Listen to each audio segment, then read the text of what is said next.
Rahayu Sagung Tumati. Selamat datang di channel Kitab Mawas Diri. Dalam tayangan kali ini kami akan mengulik sedikit tentang Syekh Subakir, sang penumbal tanah Jawa.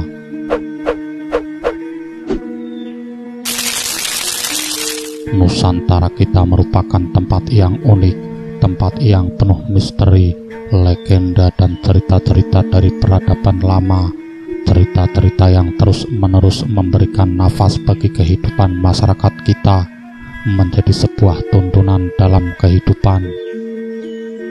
Kearifan lokal dan penghormatan terhadap alam merupakan hal yang selalu dijadikan petua hidup. Namun, perkembangan zaman senantiasa mengikis hal-hal seperti ini dan membuat kita lupa betapa pentingnya kearifan lokal ini.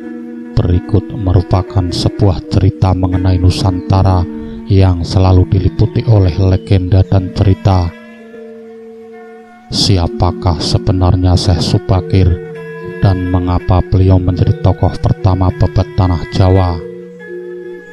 Beliau adalah Syekh Tambul Ali bin Syekh Bakir atau Syekh Subakir bin Abdullah bin Ali bin Ahmad bin Ali bin Ahmad bin Abdullah bin Ahmad bin Muhammad bin Ahmad bin Ali bin Abu Bakar bin Salman bin Hasim bin Ahmad bin Badruddin bin Barkatullah bin Syafiq bin Badruddin bin Omar bin Ali bin Salman Al-Farisi As-Sahabi radhiyallahu an wa anhum ajmain.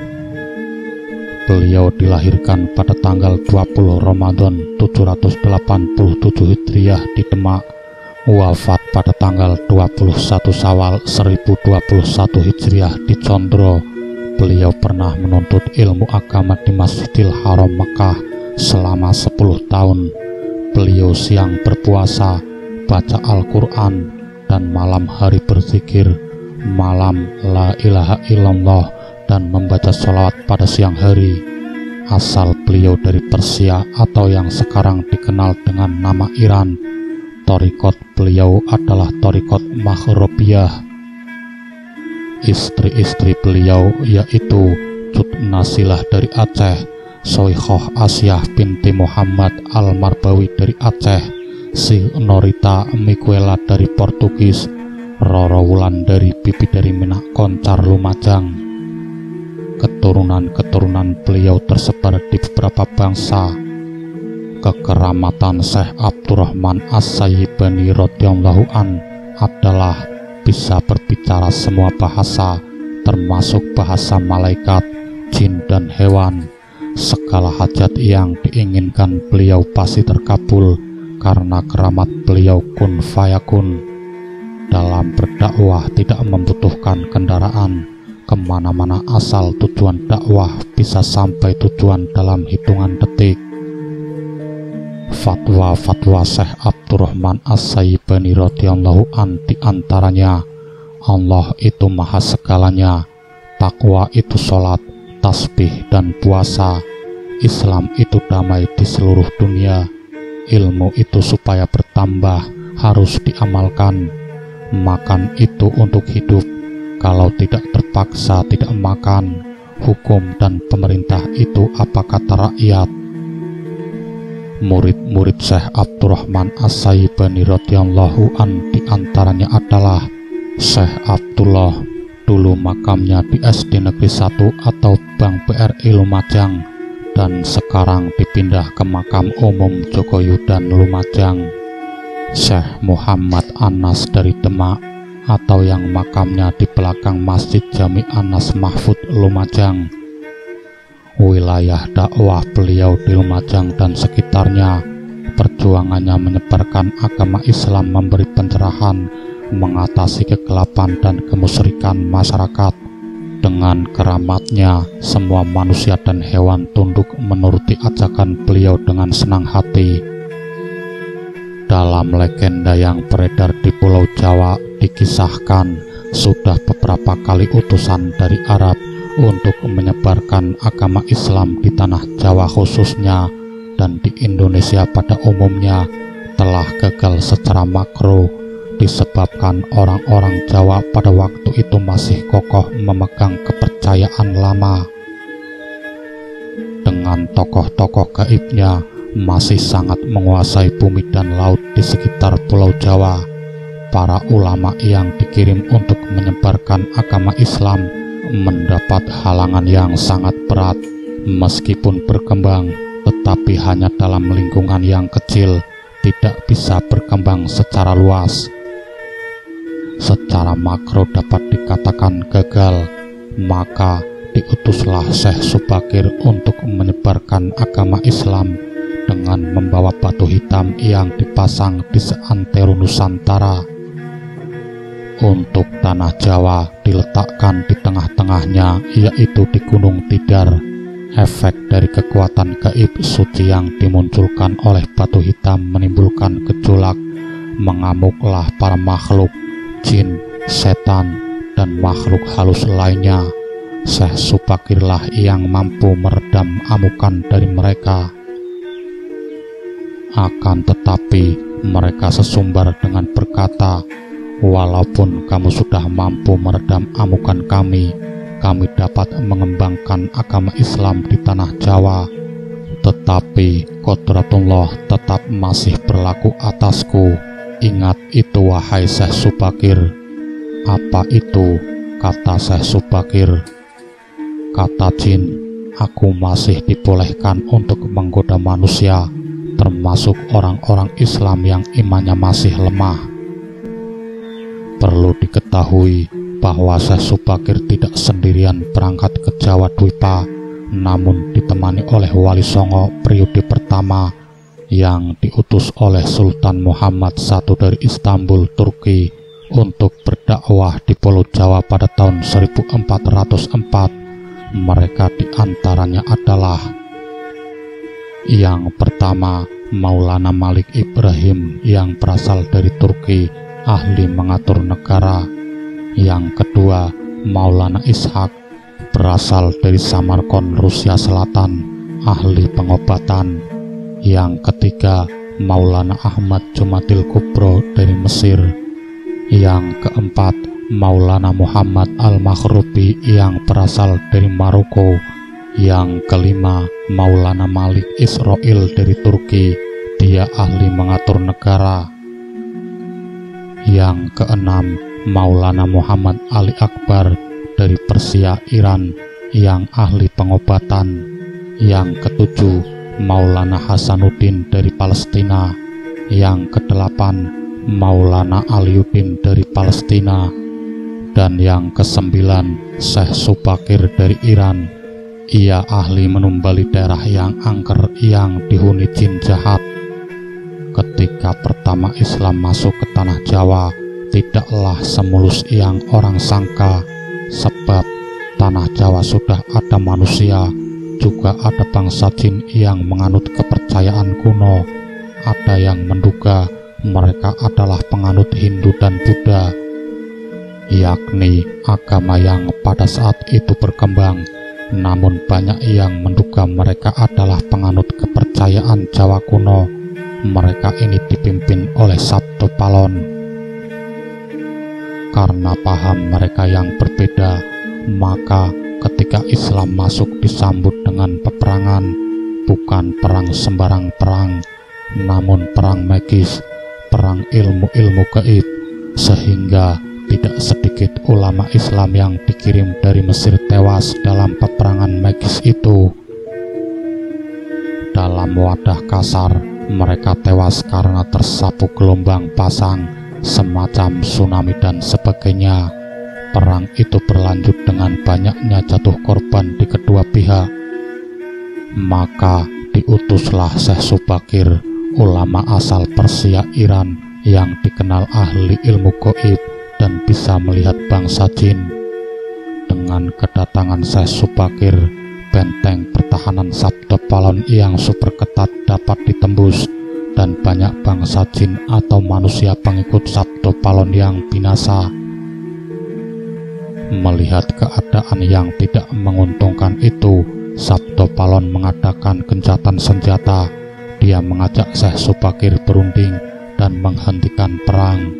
Syekh Subakir menerima ajakan tersebut dengan tangan terbuka. karena dia juga melihat jalan perundingan jauh lebih baik daripada melanjutkan pertempuran yang tidak ada gunanya. Kemudian terjadilah kesepakatan antara Syekh Subakir dengan Sabto Palon. Isi kesepakatan itu antara lain, Islam boleh berkembang atau disebarkan di tanah Jawa, tetapi tidak boleh dilakukan dengan pemaksaan. Islam harus menghormati dan menghargai budaya, adat istiadat setempat. Islam tidak boleh memaksa orang yang berbeda keyakinan untuk memeluk agama baru tersebut.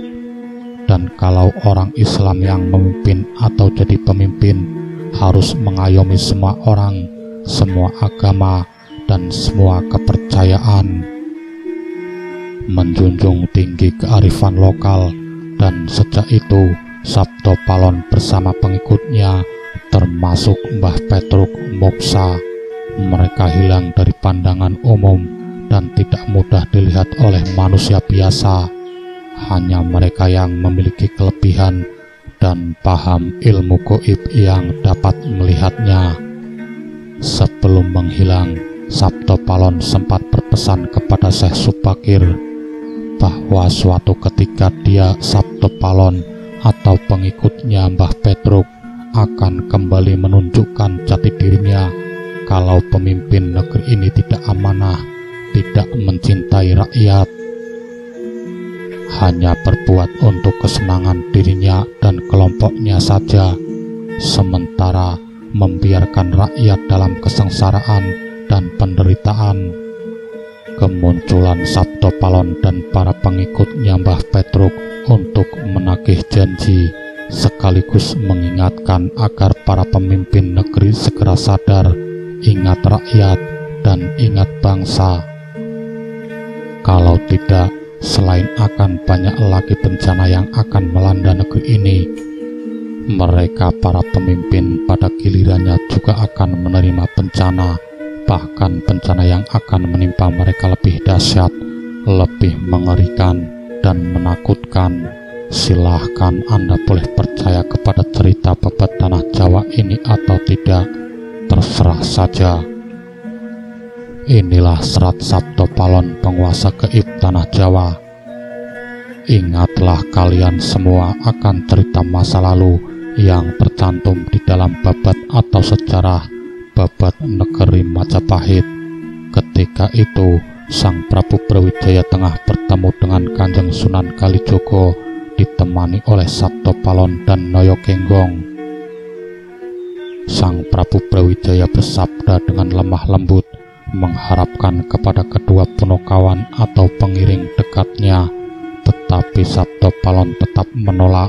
Diriku ini sekarang sudah memeluk agama Rasul atau Islam. Wahai kalian kakang berdua, ikutlah memeluk agama suci, lebih baik karena ini agama yang mulia. Sabto Palon menghaturkan kata-kata agak keras, hamba tidak mau memeluk agama Islam, sebab hamba ini sesungguhnya Raja Dahyang atau penguasa gaib tanah Jawa, memelihara kelestarian anak cucu atau penghuni tanah Jawa, serta semua para raja yang memerintah di tanah Jawa.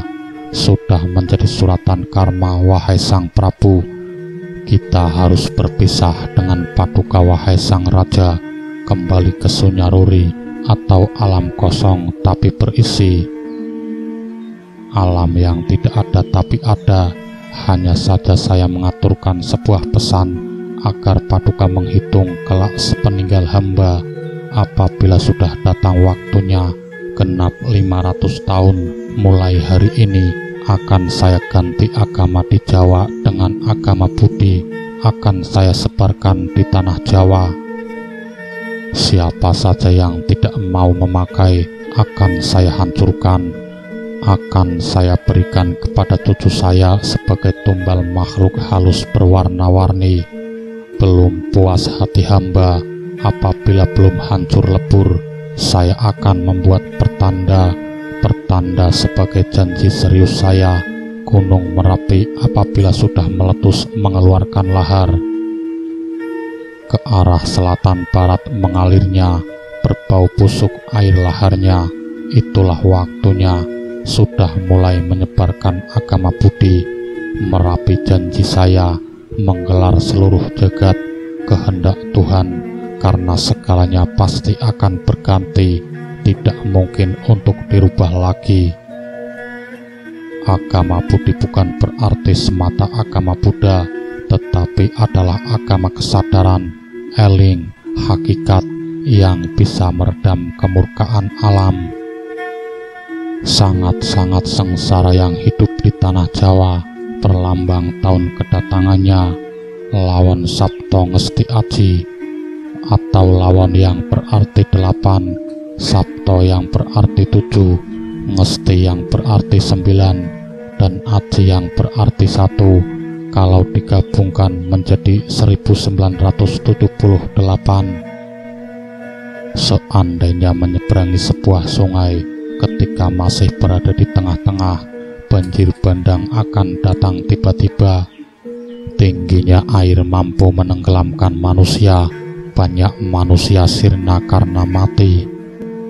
Bahaya yang datang merata di seluruh tanah Jawa diciptakan oleh yang memberikan hidup, tidak bisa untuk ditolak, sebab di dunia ini di bawah kekuasaan Tuhan dan para dewa. Sebagai bukti jagat ini ada yang menciptakan. Bermacam-macam mara bahaya merusak tanah Jawa. Semua yang bekerja hasilnya tidak mencukupi. Pejabat banyak yang lupa daratan, pedagang mengalami kerugian, yang berkelakuan jahat semakin banyak, yang bertani tidak menghasilkan apa-apa, hasilnya banyak terbuang percuma di hutan. Bumi hilang berkahnya, banyak hama mendatangi pepohonan, banyak yang hilang dicuri manusia. Kerusakannya sangat parah sebab saling berebut, rusak tatanan moral. Apabila malam hujan banyak pencuri, apabila siang banyak perampok. Huru-hara seluruh manusia berebut kekuasaan kerajaan, tidak tahan pedihnya hati. Disusul datangnya wabah yang sangat mengerikan. Penyakit berjangkit kemana-mana, merata ke seluruh tanah Jawa. Pagi sakit, sorenya mati. Belum selesai wabah kematian, ditambah banjir bandang semakin menggenapi. Hujan besar salah waktu, angin besar mengerikan, pohon-pohon besar bertumbangan, disapu angin yang besar. Banyak yang roboh berserakan, sungai-sungai banyak yang banjir apabila dilihat bagaikan lautan. Ombak naik ke daratan, membuat rusak pesisir pantai yang berada di kiri kanannya. Pohon banyak yang hanyut yang tumbuh di pesisir hanyut ke tengah lautan. Bebatuan besar hancur berantakan, tersapu ikut hanyut, bergemuruh nyaring suaranya. Gunung berapi semua, huru-hara mengerikan, menggelegar suaranya. Lahar tumpah ke kanan dan ke kirinya, menenggelamkan, menerjang hutan dan perkotaan. Manusia banyak yang tewas, kerbau dan sapi habis, sirna hilang tak bisa dipulihkan lagi. Gempa bumi sehari 7 kali membuat ketakutan manusia. Tanah banyak yang retak-retak, makhluk halus yang ikut membantu amarah alam menyeret semua manusia.